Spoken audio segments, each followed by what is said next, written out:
Bonjour, ici Griway, analyste pour le site signalforex.fr. Nous sommes le dimanche 8 avril 2012 et voici une nouvelle vidéo d'analyse sur les matières premières en partenariat avec UFX Market. Donc je vais revenir sur la semaine passée au niveau des chiffres du calendrier économique. Nous avons eu une expansion de l'activité manufacturière en Chine avec un PMI manufacturier en hausse à 53,1 contre 50,5 au niveau des attentes. Le chiffre d'HSBC nuance un peu, mais on retiendra surtout le chiffre officiel, hein. Donc en Chine, on a eu aussi des annonces de réduction des objectifs de croissance, une volonté de se concentrer principalement sur le commerce intérieur pour réduire la dépendance envers les exportations, une volonté de réguler la bulle immobilière. Mais bon, dans tout ça, nous on retiendra principalement la reprise d'activité manufacturière, donc une stabilité de la demande de pétrole, hein. C'est tout ce qu'on retiendra. Mardi, on a eu les minutes du FOMC, donc la spéculation sur du quantitative easing n'a pas repris. Là, je vous avais dit la semaine dernière que tant que les chiffres américains ne se dégraderaient pas, il n'y aurait pas de retour de la spéculation sur du quantitative easing. Donc le dollar index est bien apprécié. On en a profité en short sur le pétrole, l'argent et l'or, pour ceux qui ont suivi ma file sur le pétrole, sur le forum. Donc merci Lionel d'ailleurs d'avoir intervenu comme tu l'as fait.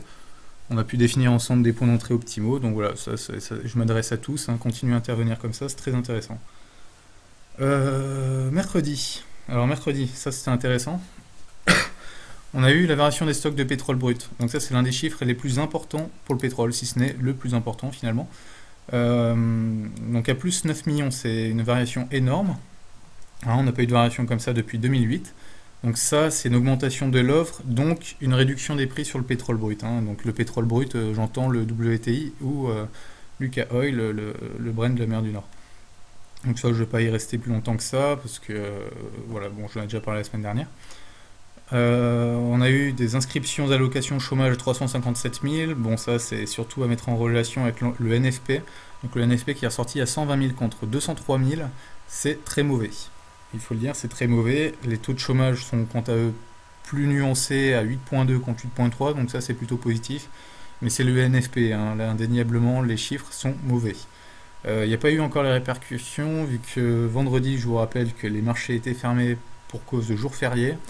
Lundi, donc demain, on va avoir les conséquences de ce chiffre aux États-Unis et mardi en Europe à Paris. Voilà, donc à suivre.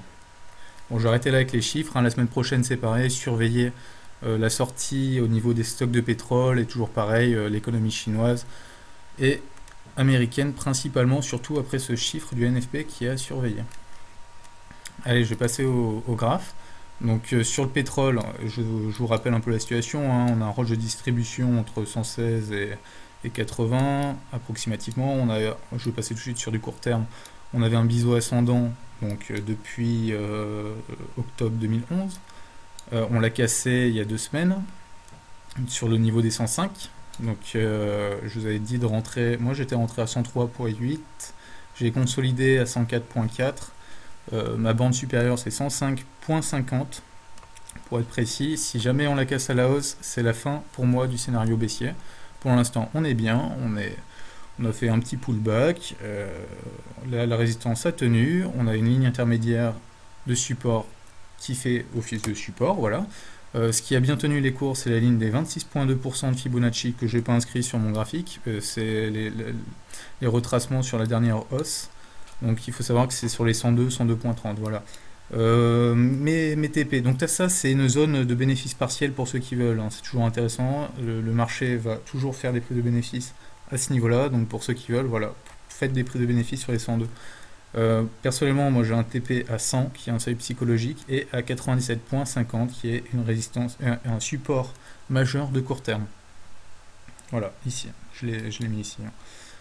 Donc voilà, ça c'est le TP final pour mon scénario baissier de court terme. Je vais passer sur l'or.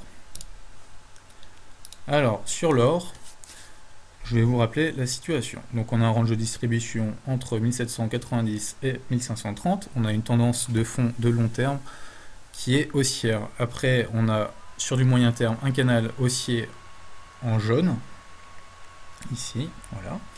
Et à court terme, un canal baissier ici.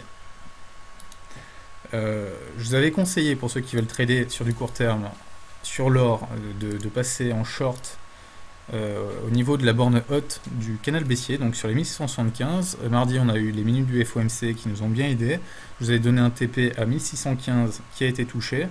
Donc pourquoi les minutes du FOMC nous ont bien aidés? Il n'y avait pas de spéculation sur le quantitative easing, donc une appréciation de l'or, un arbitrage sur l'allocation des capitaux, donc des métaux précieux vers le dollar américain, hein, qui est une valeur refuge aussi.